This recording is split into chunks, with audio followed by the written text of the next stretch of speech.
Kontrol emosional.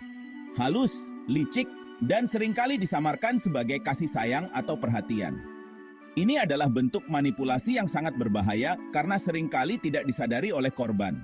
Mereka mungkin merasa bahwa perhatian yang diberikan adalah tanda cinta. Padahal sebenarnya itu adalah cara untuk mengendalikan dan memanipulasi.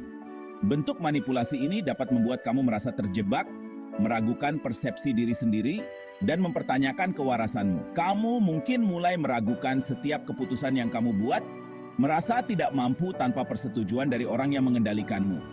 Ini adalah taktik yang digunakan untuk membuatmu bergantung pada mereka. Tidak seperti kekerasan fisik, bekas luka dari kontrol emosional tidak terlihat, membuatnya semakin sulit untuk dikenali dan dihindari. Luka-luka ini tersembunyi di dalam pikiran dan hati, menyebabkan kerusakan jangka panjang yang bisa mempengaruhi kesejahteraan mental dan emosionalmu. Bayangkan, hidup dalam sangkar emas. Kamu mungkin memiliki semua yang kamu inginkan secara materi, tetapi pikiran, perasaan, dan tindakanmu didikte oleh orang lain. Kamu mungkin merasa nyaman secara fisik, tetapi secara emosional kamu terperangkap, tidak bisa membuat keputusan sendiri atau menjalani hidup sesuai keinginanmu. Kontrol ini dapat terwujud dalam berbagai cara, mulai dari manipulasi halus hingga agresi terbuka, dan penting untuk memahami dinamikanya agar bisa membebaskan diri. Manipulasi halus bisa berupa pujian yang berlebihan atau kritik yang disamarkan sebagai saran, sementara agresi terbuka bisa berupa ancaman atau intimidasi langsung. Kontrol emosional tumbuh subur pada ketidakseimbangan kekuatan.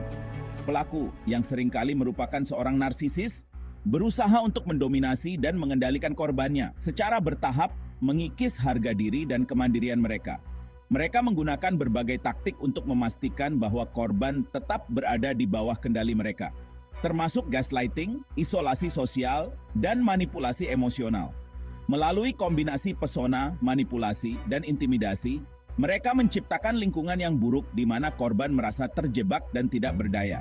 Korban mungkin merasa bahwa mereka tidak memiliki jalan keluar, bahwa mereka tidak bisa hidup tanpa pelaku, atau bahwa mereka tidak akan pernah menemukan kebahagiaan di luar hubungan yang merusak ini. Mengenali tanda-tanda kontrol emosional adalah langkah pertama untuk merebut kembali hidupmu. Ini termasuk menyadari pola-pola manipulasi, memahami bahwa kamu layak mendapatkan hubungan yang sehat, dan mencari dukungan dari teman, keluarga, atau profesional. Esai ini akan membahas seluk-beluk pelecehan ini, mengeksplorasi konsep narsisme dan trauma bonding, memberikan contoh kehidupan nyata, dan menawarkan solusi praktis untuk membebaskan diri dari cengkeramannya.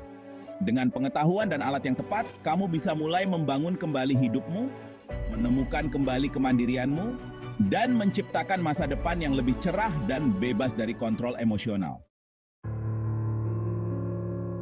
Narsisme yang sering disalahpahami sebagai kesombongan belaka sebenarnya jauh lebih dalam. Ini bukan hanya tentang seseorang yang suka memamerkan diri atau merasa dirinya lebih baik dari orang lain. Ini adalah gangguan kepribadian yang ditandai dengan rasa mementingkan diri sendiri yang berlebihan, kurangnya empati, dan kebutuhan yang tak terpuaskan akan pujian. Orang dengan gangguan ini seringkali merasa bahwa mereka berhak mendapatkan perlakuan istimewa dan perhatian terus-menerus dari orang lain. Narsisis melihat dunia sebagai panggung di mana mereka adalah protagonis abadi, dan orang lain hanyalah pemeran pendukung dalam narasi yang mereka buat sendiri. Mereka menciptakan cerita di mana mereka selalu menjadi pusat perhatian, dan segala sesuatu yang terjadi di sekitar mereka harus berputar di sekitar kebutuhan dan keinginan mereka. Meskipun tidak semua narsisis adalah pelaku kekerasan, kurangnya empati dan kecenderungan eksploitatif yang melekat dari diri mereka membuat mereka rentan terhadap manipulasi dan kontrol. Mereka seringkali menggunakan orang lain untuk mencapai tujuan mereka sendiri, tanpa memikirkan dampak yang ditimbulkan pada orang lain. Mereka memandang orang lain sebagai objek untuk memenuhi kebutuhan mereka, tidak memiliki kapasitas untuk memahami atau peduli dengan emosi orang lain. Ini membuat hubungan dengan narsisis seringkali terasa satu arah dan tidak memuaskan bagi pihak lain.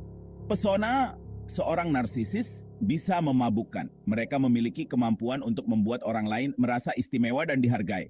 Setidaknya pada awalnya, mereka seringkali karismatik, cerdas, dan sukses, sehingga mudah untuk jatuh ke dalam perangkap mereka.